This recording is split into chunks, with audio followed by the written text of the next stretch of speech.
It's supposed to be at midnight. Let me just double check. FIFA.com. I've been on this website too many times.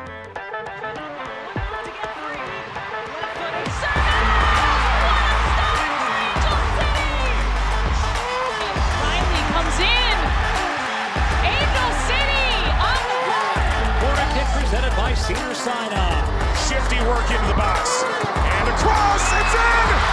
Oh, it's Leroux! It's a dream return!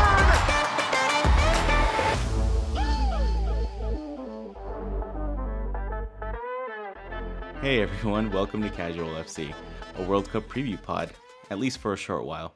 I'm your host Mario Salazar with my co-host Angela Morales. If you're catching us in the middle of our series, guess what? We have a first episode that recaps all things World Cup. So go back, listen to that one. It'll kind of help prepare you and share it with a friend. Give them something to learn. Just a recap on how to watch everything. Fox is going to be the official broadcaster for English language in the US. So anything on the Fox network, Fox FS1, FoxSports.com, the Fox app, any streaming apps like YouTube TV, Fubo, Sling, all of those. You know, you've probably signed up and forgot to delete most of those.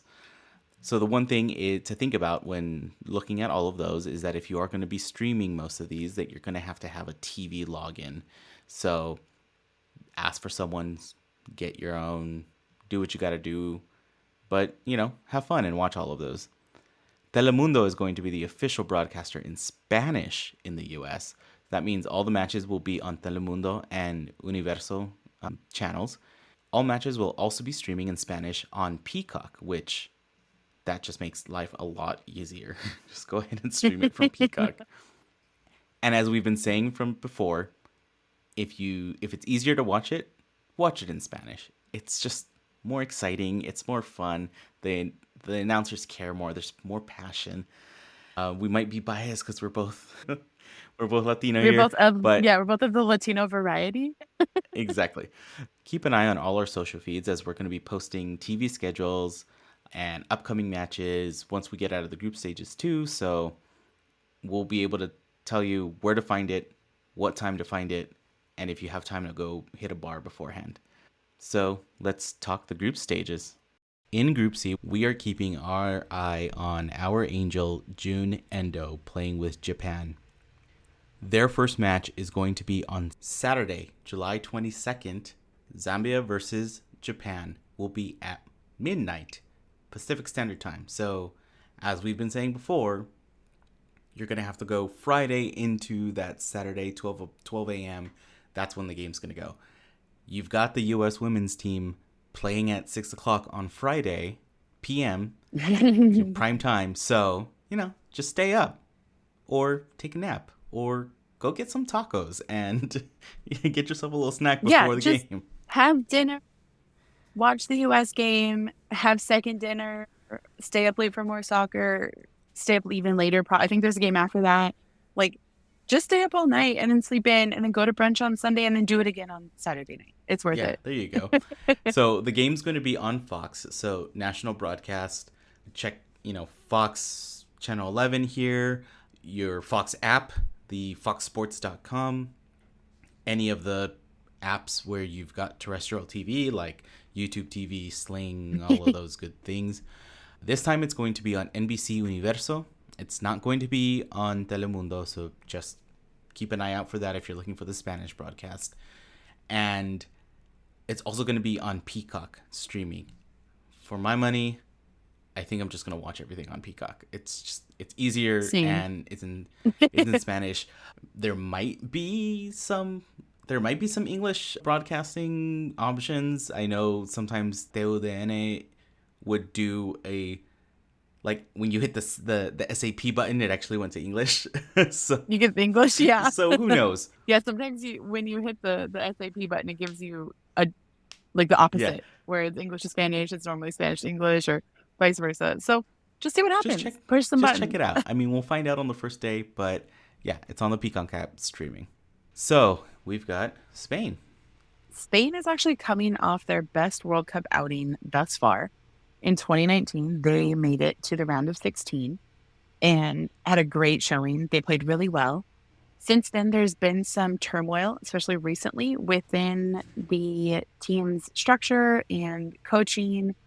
There was a whole bunch of players that said, we're not playing for this dude anymore. And then some cloudy things happened. I haven't really looked into it too much, but now a lot of those players re-signed with the national team. So like we talked about for Group A, there's a lot of issues that are surfacing in women's soccer internationally with issues within the federation and coaching, and it's affecting rosters, it's affecting playing time, all kinds of stuff. So we've said it before, get ready to hear a lot about it. But Spain is still a really, really, really good team, regardless of all of the BS surrounding it right now. Players to watch, Jennifer Hermoso.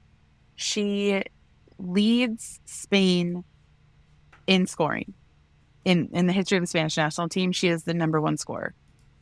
I'm not sure if it's Alexia or Alegia, depending on which part of Spain. And I'm also pronouncing names with Mexican Spanish, not Spanish Spanish, because then if I go into Spanish brain, I'll never come out. And then everybody here in LA looks at me weird because I start to slur. My cousin lives in Spain, so that's where I was immersed with Spanish. So my Spanish is crazy. I get it. Yeah. My first trip to Spain, I came back and everybody's like, what are you saying? And I'm like, oh, right. Different language. Same but different. Alexia Putellas, what I'm about to tell you is about to blow your mind. She is Spain's number 2 top scorer. So Jennifer Hermoso and Alexia are Spain's top scorers in general. Obviously, major threats to any team they play. Alexia is the first player to win UEFA's Women's Player of the Year, the Ballon d'Or Feminine, and the best FIFA Women's Player in 2021. So she's the first person ever to win all 3 in the same year. And that was just 2 years ago. What a season. What a season. Geez. Okay. So people gotta watch out. People gotta watch out right. for Spain. They're gonna come in hot. But the thing is that's not even all of it. Like, this is very much but wait, there's more. She did it again the next year too. What? Yeah. Yes. She repeated? She repeated all 3 awards. Like all 3. All 3 back-to-back years. Oh. Like, unheard of. Stupid good. Oh, jeez.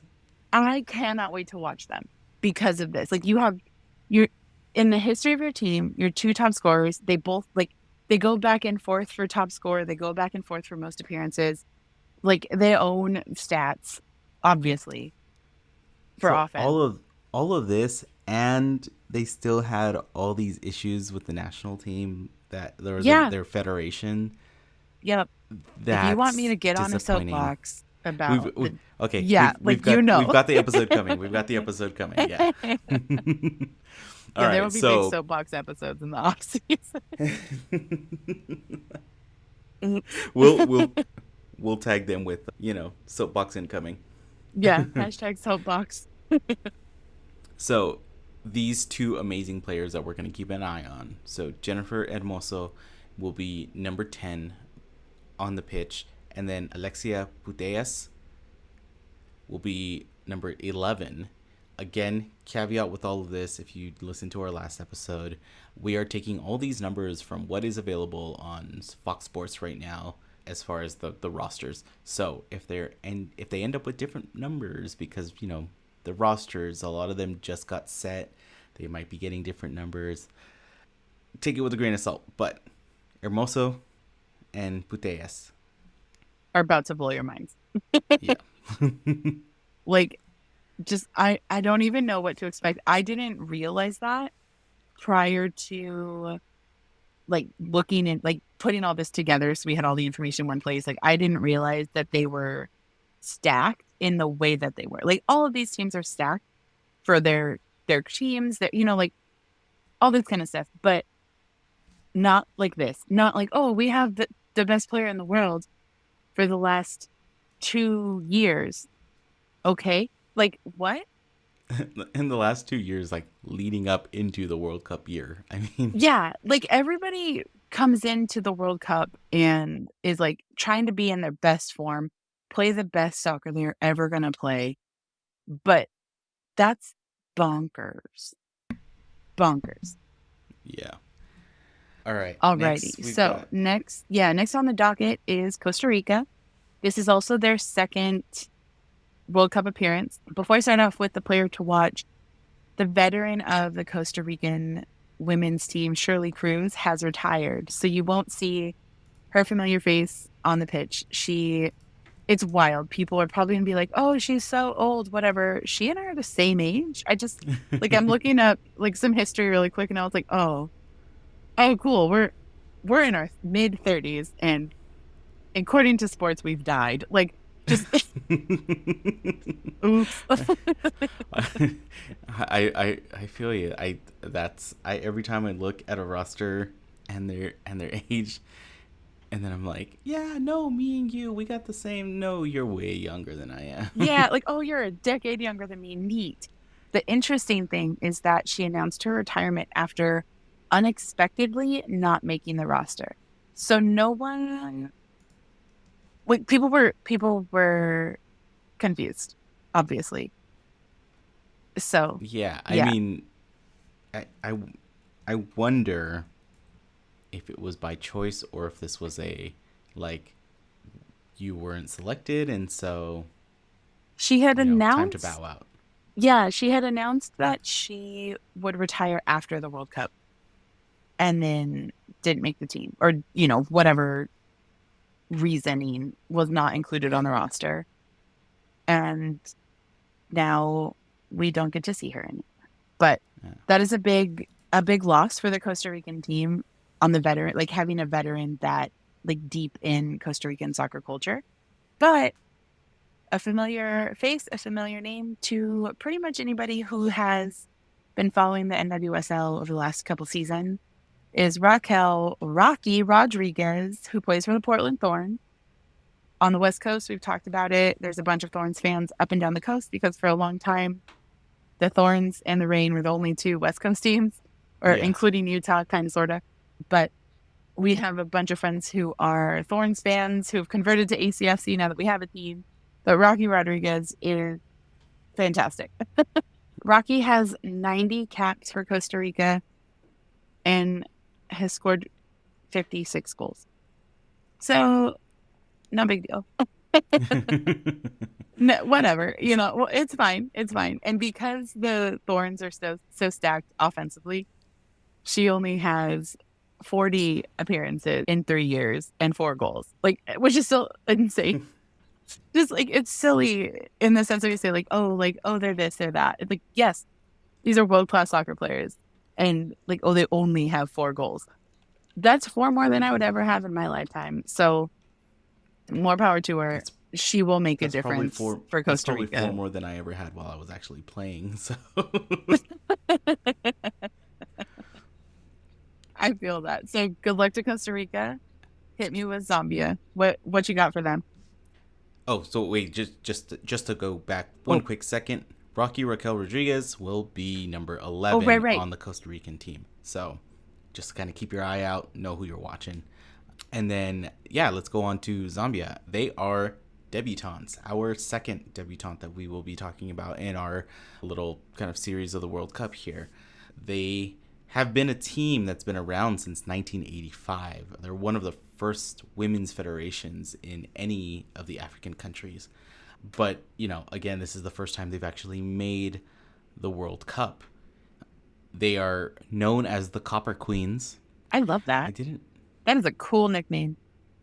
And I think that stems from the fact, the copper is mined in Zambia.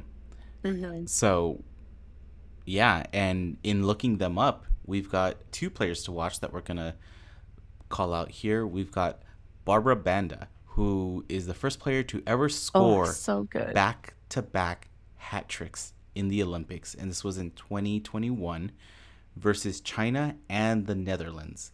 So Did you watch any of those games? I did. And I'm trying to rack my brain God. here, being like, how did I Yeah. miss this? It could have been just, it It was late. was late.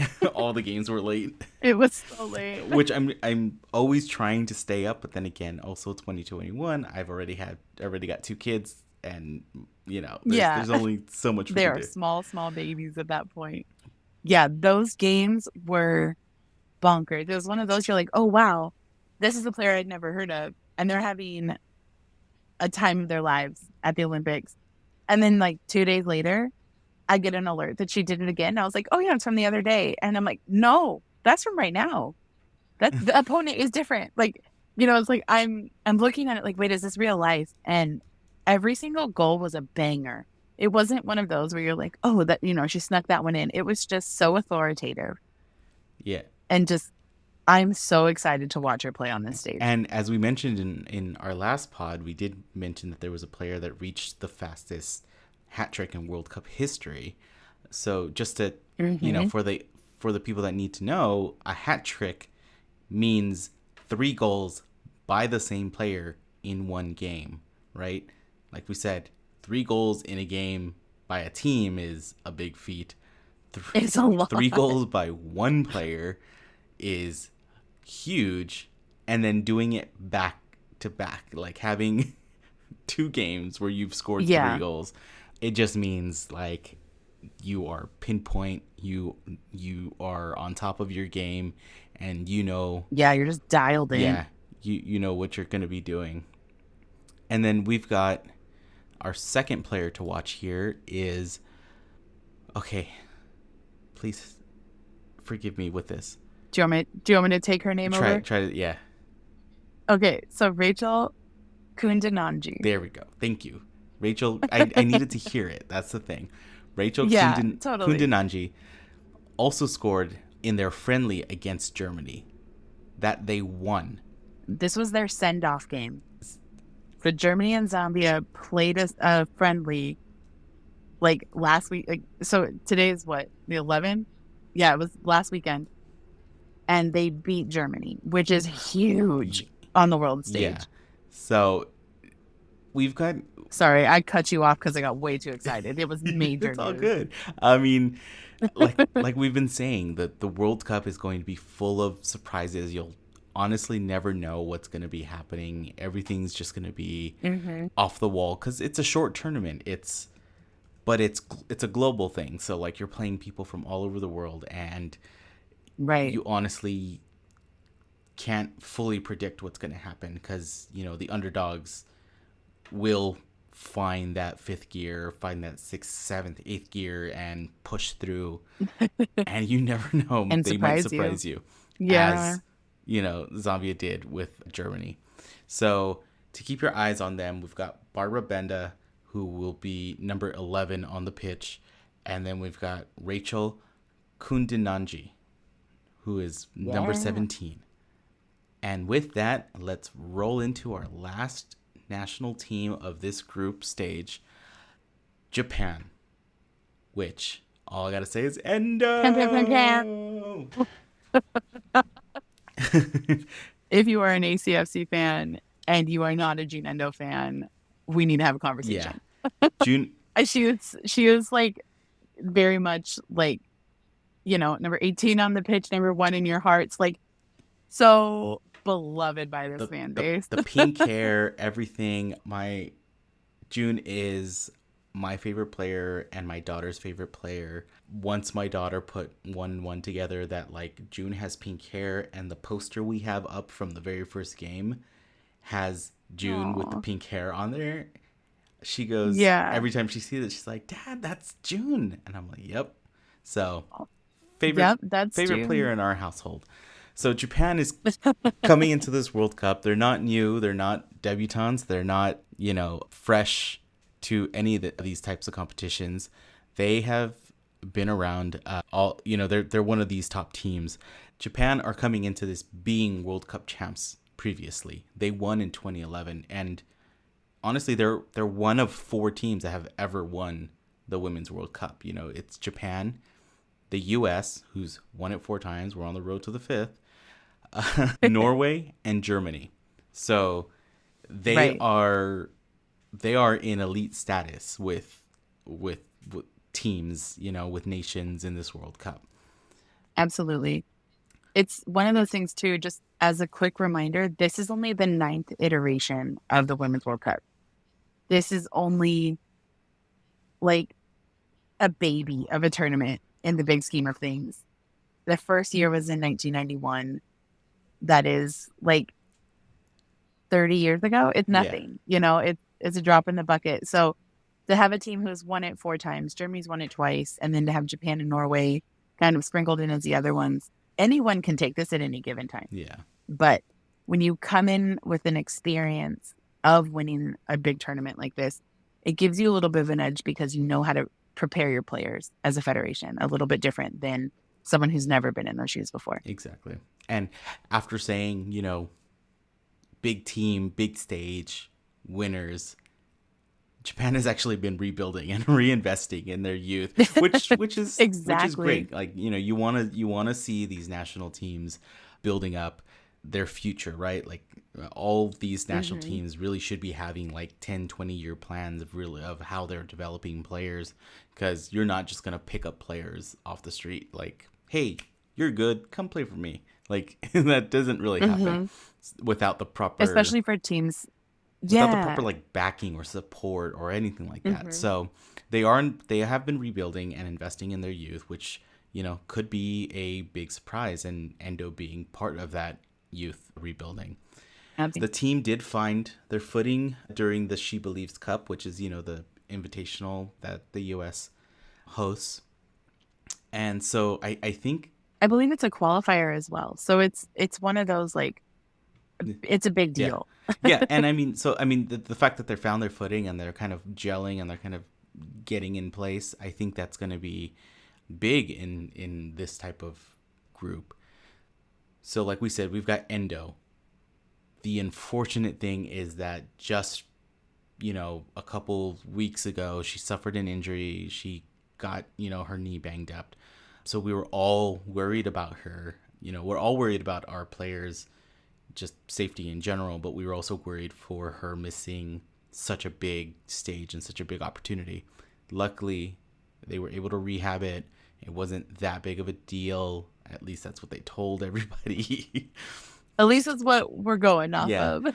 And she was on the pitch at our match just a few days ago on the 9th. Surprisingly, the Japanese national team hasn't called everybody in yet. She left after that game, but she did get minutes during that match, during that win, and so I think we will be able to see a lot of her when it comes to this. Another player to watch that we've got on here is another NWSL player, and we've got Hina Sugita, who plays for the Thorns. Like, always been great. She's phenomenal with the Thorns. Just everybody on the Thorns, freaking phenomenal. I feel like the Thorns are a different level. Yeah. So they're just good.